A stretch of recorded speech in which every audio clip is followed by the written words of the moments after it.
حضرت کے آبا و اجداد حضرت میر محمود اولیاء رحمۃ اللہ علیہ کے آبا و اجداد نجف شریف کے ممتاز ائمہ میں سے ہیں اور مولائے کائنات حضرت سیدنا علی رضی اللہ تعالیٰ عنہ کے بارگاہ کے موروثی متولی بھی تھے۔ مؤلف نے لکھا ہے کہ آپ کا نام سید شاہ عماد الدین محمد محمود الحسینی ہے اور محمود مولا کے لقب سے مشہور ہیں۔ میر محمود آپ کا عرف ہے اور آپ کا سلسلہ نسب حضرت سیدنا امام علی موسیٰ رضا رحمۃ اللہ علیہ سے ملتا ہے۔ الا ان اولیاء اللہ لا خوف علیہم ولا هم يحزنون۔ رب العالمین والصلاة والسلام علی سید الانبیاء والمرسلین وعلی آلہ واصحابہ اجمعین۔ تذکرہ اولیاء دکن حیدرآباد۔ اس تسلسل میں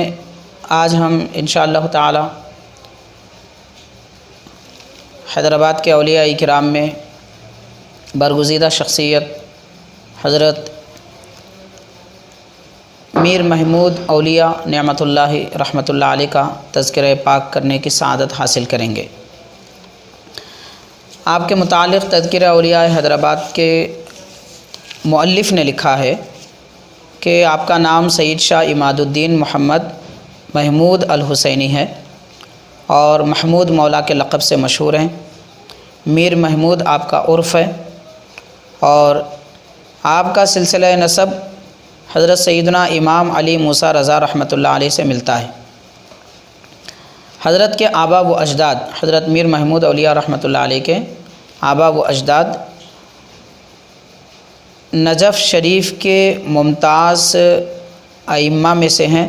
اور مولائے کائنات حضرت سیدنا علی رضی اللہ تعالیٰ عنہ کے بارگاہ کے موروثی متولی بھی تھے۔ اور یہ بھی آپ کی سیرت پاک میں لکھا جاتا ہے کہ زمانے کی گردش اور آب و خورش کی کشش نے آپ کو وطن سے ہندوستان روانہ کیا۔ پھر وہاں ہندوستان سے آپ سیر کرتے ہوئے دکن کی طرف تشریف لائے اور دکن میں پہلے آپ بیدر تشریف لائے وارد ہوئے۔ اس وقت بیدر میں حضرت مولانا شمس الدین حسینی رحمۃ اللہ علیہ بڑی عظیم المرتبت شخصیت ہیں، وہ جلوگر تھے اور آپ کے علم و عرفان سے زمانہ فیض پا رہا تھا، اور یہ حضرت شاہ خلیل اللہ بت شکن رحمۃ اللہ علیہ کے سجادے تھے۔ چنانچہ حضرت میر محمود اولیاء رحمۃ اللہ علیہ حضرت مولانا شمس الدین رحمۃ اللہ علیہ کی خدمت میں حاضر ہوئے۔ آپ کی کرامت اور خرق عادات اور علم کا آفتاب آپ کو دیکھ کر دکن کے بلاد و امصار میں جو چمک رہا تھا، تو آپ نے حضرت شاہ میر محمود اولیاء رحمۃ اللہ علیہ نے آپ کی خدمت اختیار کی، یہاں تک کہ آپ اگرچہ کہ اپنے آبائی خاندان میں اپنے والد گرامی وغیرہ سے ارادت اور خلافت رکھتے تھے، مگر اس کے باوجود حضرت مولانا شمس الدین جو خلیفہ تھے حضرت خلیل اللہ بت شکن رحمۃ اللہ علیہ کے، جو بیدر میں بڑے مشہور بزرگ ہیں، تو ان سے آپ نے پھر بیعت اور خلافت حاصل کی، اور ایک زمانے تک بعض مہینے بیان کیے گئے، بعض مورخین نے لکھا ہے 3 دن، تو بہرحال آپ نے اپنا وقت اپنے شیخ کی خدمت میں گزارا۔ پھر اپنے شیخ کے حکم پر بیدر سے حیدرآباد تشریف لائے، اور جس وقت آپ حیدرآباد تشریف لائے سیدھا اس مقام پر تشریف لے گئے، گویا کہ وہ مقام جہاں پر آج آپ کا مزار انور موجود ہے، آپ کو گویا اس مقام کی کشش ہوئی اور سیدھا آپ اس مقام پر تشریف لے گئے۔ بڑا پرسکون اور بہترین فضا والا مقام تھا۔ آپ نے فرمایا کہ یہ جگہ مجھے بھا گئی، اور ہمارا ہر چند دن میں آپ یہ فرمایا کرتے تھے کہ ہمارا آخری مقام بھی اسی جگہ ہوگا۔ چنانچہ حضرت میر محمود اولیاء رحمۃ اللہ علیہ جب یہاں پر حیدرآباد تشریف لائے تو ہزاروں آپ کے مریدین آپ کی ملازمت میں رہنے لگے، اور آپ کا نورانی چہرہ دیکھنے کے لیے لوگ فریفتہ ہوا کرتے تھے۔ جس وقت آپ حیدرآباد تشریف لائے وہ سلطان عبداللہ قطب شاہ کا زمانہ تھا، اور حضرت شاہ راجو رحمۃ اللہ علیہ بھی اس وقت اس عالم پرفضا میں جلوہ افروز تھے، موجود تھے۔ لکھا جاتا ہے کہ آپ کا سلسلہ حضرت نعمت اللہ شاہ ولی کرمانی رحمۃ اللہ علیہ سے ملتا ہے۔ حضرت میر محمود اولیاء رحمۃ اللہ علیہ، آپ کا سلسلہ حضرت نعمت اللہ شاہ ولی رحمۃ اللہ علیہ سے ملتا ہے، اور آپ کے متعلق جب آپ یہاں تشریف لائے تو لوگ بڑی عقیدت و محبت کے ساتھ آپ کا استقبال کیے، اور آپ کے فیض سے مستفید ہوتے رہے۔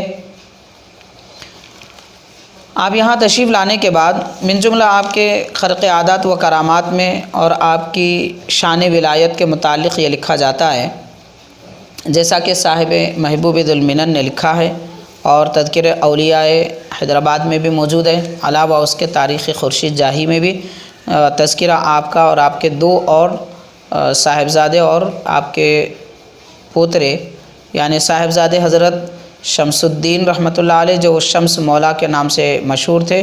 اور آپ کے پوترے حضرت شاہ علی رضا رحمۃ اللہ علیہ، ان بزرگوں کا بھی تذکرہ تاریخ خورشید جاہی میں ہمیں ملتا ہے۔ آپ اپنی زندگی ہی میں ایک عالیشان عمارت تعمیر کروا رہے تھے، اور اس تعمیر کے شہرت حیدرآباد کے مختلف علاقوں میں ہونے لگی۔ سارے شہر میں ایک ڈنکا تھا اور شہرہ تھا کہ میر محمود اولیاء رحمۃ اللہ علیہ ایک تعمیر فرما رہے ہیں اور گنبد بنوا رہے ہیں۔ اسی دوران میں تاناشاہ بادشاہ کے خاندان اور اس کے کئی ایک تعمیرات کا سلسلہ بھی جاری تھا، انہی تعمیرات میں جو بادشاہ کی طرف سے جاری تھے، حضرت شاہ راجو رحمۃ اللہ علیہ کا گنبد شریف بھی ہے۔ حضرت میر محمود رحمۃ اللہ علیہ جو رضوی سادات میں سے ہیں، یعنی حضرت امام علی موسیٰ رضا رحمۃ اللہ علیہ سے آپ کا سلسلہ نسب ملتا ہے، تو آپ بھی ایک گنبد کی تعمیر فرمانا چاہ رہے تھے۔ دن میں آپ کو مزدور دستیاب نہ ہوئے، کیونکہ بادشاہ کی طرف سے زیادہ طور پر مزدور کام میں مصروف تھے، تو آپ نے اعلان یہ فرما دیا کہ رات میں کام کرنے کے لیے ہمارے پاس مزدوروں کی ضرورت ہے۔ تو چنانچہ پہلے دن تھوڑے مزدور آپ کے پاس جمع ہوئے، آپ نے ان کو دگنی رقم عطا فرمائی، یعنی دن بھر مزدوری کرنے کا جو صلہ بادشاہ کی طرف سے ملا کرتا تھا، مزدوری ملا کرتی تھی، اس کی دگنی مزدوری رات میں کرنے کی آپ نے عطا فرمائی۔ آہستہ آہستہ یہ بات سارے شہر میں پھیلتی گئی، یہاں تک کہ جو مزدور بادشاہ کے کام پر مصروف تھے وہ سب کے سب تقریباً رات کے کام میں مصروف ہونے لگے، یعنی حضرت میر محمود رحمۃ اللہ علیہ کے گنبد شریف بنانے میں مصروف ہو گئے، جو آپ کی حیات میں ہی وہ گنبد بنائی گئی تھی، اور دیگر تعمیرات بھی آپ کے زمانے میں ہی ہوئے تھے۔ تو چنانچہ دگنی مزدوری کے طلب میں کئی مزدور رات میں کام کرتے اور دن میں آرام کرتے تھے۔ بادشاہ کا کام رک گیا، اس کی تعمیرات کا کام منقطع ہو گیا۔ بادشاہ نے دریافت کیا تو پتہ چلا کہ مزدور رات میں حضرت میر محمود اولیاء رحمۃ اللہ علیہ کے پاس کام کرتے ہیں، جس کی وجہ سے وہ دگنی مزدوری دیتے ہیں، اس وجہ سے وہاں پر جوق در جوق لوگ جا رہے ہیں اور یہاں پر کام کے لیے دن میں نہیں آتے ہیں۔ تو بادشاہ نے یہ اعلان کروا دیا کہ دکانداروں میں یہ بات گشت کروائی جائے کہ حضرت میر محمود رحمۃ اللہ علیہ یا آپ کے مریدین میں سے کوئی اگر تیل طلب کریں تو انہیں تیل نہ دیا جائے، کیونکہ وہ رات میں اندھیرے میں تو کام نہیں کر سکیں گے، اپنے چراغوں میں تیل ہی نہیں ہوگا تو پھر وہ کام کیسے کر سکیں گے۔ چنانچہ بادشاہ کی طرف سے تیل روک دیا گیا۔ اب یہاں ایک بات سمجھنے اور غور کرنے کی یہ ہے کہ حضرت میر محمود رحمۃ اللہ علیہ اولیاء کرام میں ایک اعلیٰ مقام رکھتے ہیں، خدا رسیدہ بزرگ ہیں، اللہ کے محبوب ہیں، اور یہ بادشاہ ہے۔ محمود اولیاء رحمۃ اللہ علیہ کے پاس باطنی سلطنت ہے، تانا شاہ کے پاس ظاہری سلطنت تھی، اور اکثر یہ دیکھا گیا ہے تاریخ اسلام میں کہ ظاہری سلطنت والے عموماً باطنی سلطنت والوں سے بھیڑ جاتے ہیں یا پھر انہیں تکلیف پہنچانے کا ارادہ رکھتے ہیں یا پھر ان کو بدگمان کر دیا جاتا ہے، خواہ جو بھی صورت ہو۔ یہاں کچھ ایسے حالات بنے تھے اور بادشاہ ابوالحسن تاناشاہ نے بھی جان بوجھ کر یہ کام نہیں کیا تھا، لیکن چونکہ اس کو اپنی تعمیرات کروانی تھی اس وجہ سے تیل بند کروا دیا۔ حضرت میر محمود اولیاء رحمۃ اللہ علیہ جب رات کا وقت آیا، آپ کہیں اور تشریف لے گئے تھے، جب اپنے پہاڑی پر تشریف لائے رات کے وقت میں تو دیکھا کہ مزدور خاموش بیٹھے ہوئے اور کام نہیں چل رہا ہے۔ آپ نے فرمایا کہ کام کیوں روک دیا گیا؟ تو لوگ کہنے لگے کہ حضرت چراغ کے بغیر ہم کیسے کام کریں، اور چراغ میں تیل ڈالنے کے لیے،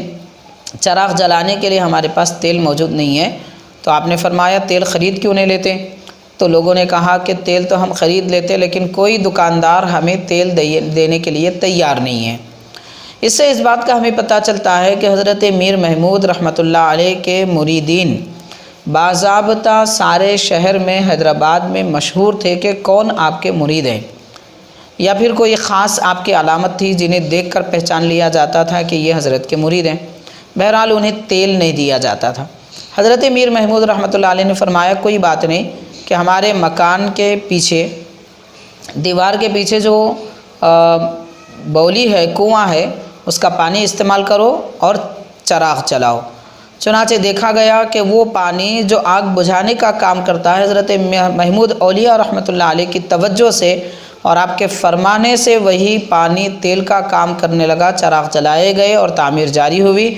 اگلے دن پھر اس کے بعد والے دن بادشاہ کو پتہ چلا کہ مزدور ابھی بھی کام کے لیے نہیں آتے ہیں، تو بادشاہ جانچ کیا، معلوم کیا تو پتہ چلا کہ مزدور رات میں کام کر رہے تھے۔ تیل نہ دیے جانے کے باوجود مزدور کام کیسے کر رہے تھے، اس پر توجہ کی گئی تو پتہ چلا کہ حضرت نے پانی سے تیل کا کام لیا اور تیل کی جگہ پانی ڈال کر چراغ جلائے اور کام رات میں رکا نہیں۔ اس تعمیر کے تسلسل میں، اس تعمیر کے متعلق ایک بات یہ بھی بیان کی جاتی ہے کہ حضرت محمود اولیاء رحمۃ اللہ علیہ کی فیاضی، سخاوت، رحم دلی کا عالم یہ ہے، یہ اللہ والوں کی شان ایسی ہوتی ہے، اللہ کے نیک بندے چونکہ اللہ تبارک تعالیٰ کے صفت رحمان کا مظہر ہوتے ہیں، صفت رحیم کا مظہر ہوتے ہیں اور غنی کا مظہر ہوتے ہیں، چنانچہ وہ کسی کو غریب لاچار دیکھنا پسند نہیں فرماتے اور لوگوں کی ضرورتوں کی تکمیل فرماتے ہیں، جتنی ان کی ضرورت ہوتی ہے اس سے بڑھ کر عطا فرماتے ہیں۔ چنانچہ اسی واقعے میں ذکر کیا جاتا ہے کہ جب آپ لوگوں کو مزدوری تقسیم فرماتے کام تمام ہونے کے بعد میں، تو اگر کوئی عورت جو مزدور ہو، کام کرنے والی ہو اور وہ حاملہ ہو، اس کے پیٹ میں بھی کوئی لڑکا لڑکی بچہ وغیرہ پلتا ہو، تو حضرت محمود اولیاء رحمۃ اللہ علیہ کی اس شان کے متعلق صاحب محبوب ذوالمنن نے لکھا ہے کہ آپ نے اسی پہاڑی پر ایک خانقاہ کی بنا ڈالی، نہایت اہتمام سے تعمیر شروع کی۔ آپ مزدوروں کو دل خواہ اجرت دیتے تھے، یعنی مزدور جو مانگتے اجرت وہ عطا فرماتے تھے۔ اگر کوئی حاملہ عورت مزدوری کو آتی تو اس کو 2 چند اجرت عطا فرماتے، یعنی دگنی اجرت عطا فرماتے تھے،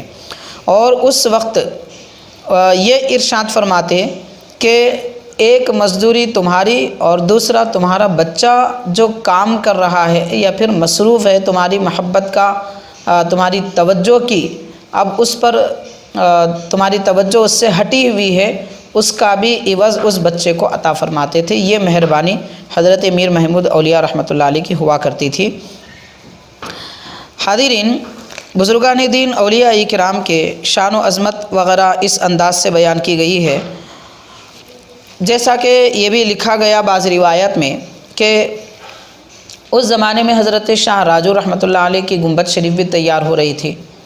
تو شاہ راجو رحمۃ اللہ علیہ کی گنبد شریف جب تیار ہو رہی تھی، اس وقت بعض تاریخ کی باتوں میں یہ لکھا جاتا ہے، لیکن یہ باتیں زیادہ معتبر نظر نہیں آتی، کیونکہ اللہ کے نیک بندوں میں کوئی بیر نہیں ہوتا، کوئی اختلاف نہیں ہوتا، اور وہ ظاہری دنیا کی خاطر آپس میں لڑتے بھیڑتے نہیں ہیں۔ ان کی شان، ان کا مقام بڑا اونچا اور بڑا عجب ہوتا ہے۔ تو یہ بھی لکھا جاتا ہے بہرحال کہ حضرت شاہ راجو رحمۃ اللہ علیہ نے فرمایا کہ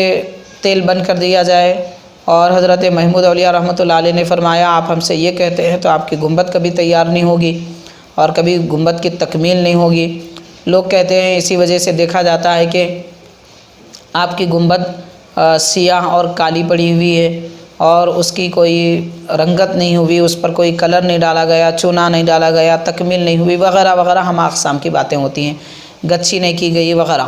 لیکن حاضرین، بات دراصل یہ ہے کہ حضرت شاہ راجو رحمۃ اللہ علیہ نے کبھی کوئی ایسی بات نہیں فرمائی، بلکہ تانا شاہ کے کاموں میں خلل ہونے کی وجہ سے، مزدور نہ آنے کی وجہ سے اس نے یہ پابندی لگائی تھی، تیل پر روک لگائی تھی۔ حضرت شاہ راجو رحمۃ اللہ علیہ تو ولایت کا تاجدار ہیں، اللہ کے محبوب بندے ہیں، ان کے متعلق اس طرح کا گمان رکھنا بھی آپ کی شان میں در حقیقت ایک قسم کی بے ادبی ہے۔ اور دوسرا، حضرت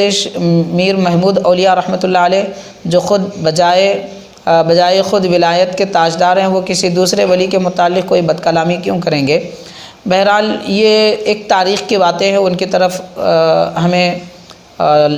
ذہن لگانے کی ضرورت نہیں ہے۔ خلاصہ کلام یہ کہ حضرت میر محمود اولیاء رحمۃ اللہ علیہ کا تصرف اس میں معلوم ہوتا ہے، اور بڑے باطنی مقام کے بزرگ ہیں، اور آپ کے متعلق بہت ساری مزید تفصیلات لکھی گئی ہیں۔ مختصر یہ کہ حضرت آخر عمر تک اپنی پہاڑی شریف پر موجود رہے، اور ماہ شعبان کی 13 تاریخ کو 1100 ہجری میں اس دار فانی سے عالم بقا کو روانہ ہوئے، اور پہاڑی کے اسی مقام پر آپ مدفون ہوئے۔ ہر جمعرات کو معتقدین کا آپ کے پاس مجمع لگا رہتا ہے۔ اس تسلسل میں تاریخ اولیاء حیدرآباد کے مؤلف نے حضرت کے مزار شریف وغیرہ کے متعلق کچھ تفصیلات لکھی ہیں، مختصراً ہم وہ بھی آپ کے گوشے گزار کرتے ہیں۔ آپ کے مزار کے متعلق لکھتے ہیں کہ حضرت رحمۃ اللہ علیہ کی قبر شریف لال مٹی کی ہے، لیکن ہر سال صندل چڑھانے سے سفید اور سرخی مائل پڑ گئی ہے، اور وہ مزار 6 فٹ 6 انچ طویل، 3 فٹ 8 انچ عریض یعنی چوڑی ہے، اور 2 فٹ 1 انچ بلند ہے۔ 1371 ہجری میں کسی معتقد نے مزار کے اطراف میں 1 فٹ 6 انچ اونچا لکڑی کا چوکھٹ بنایا، بغیر چھت کا شامیانہ بنوا کر کھڑا کیا، جس کے مغربی پہلو میں حسب ذیل تاریخی عبارت موجود ہے، پرفیض مقام محمود لکھی ہوئی ہے، اور اس سے تاریخ نکلتی ہے 1371۔ اور آپ کے مزار پاک کے پاس ایک ٹوپی بھی رکھی ہوئی ہے۔ مشہور یہ ہے کہ حضرت علیہ رحمت و رضوان اس قسم کی ٹوپی یعنی تاج اپنے سر پر رکھتے تھے، چنانچہ سلسلہ چشتیہ کے اکثر صوفیاء کرام اسی قسم کی ٹوپی استعمال کیا کرتے تھے۔ اور حضرت رحمۃ اللہ علیہ کا مزار شریف کے متعلق آپ یہ بھی لکھتے ہیں کہ آپ کا اصلی مزار گنبد کے نیچے تہہ خانے کے اندر ہے۔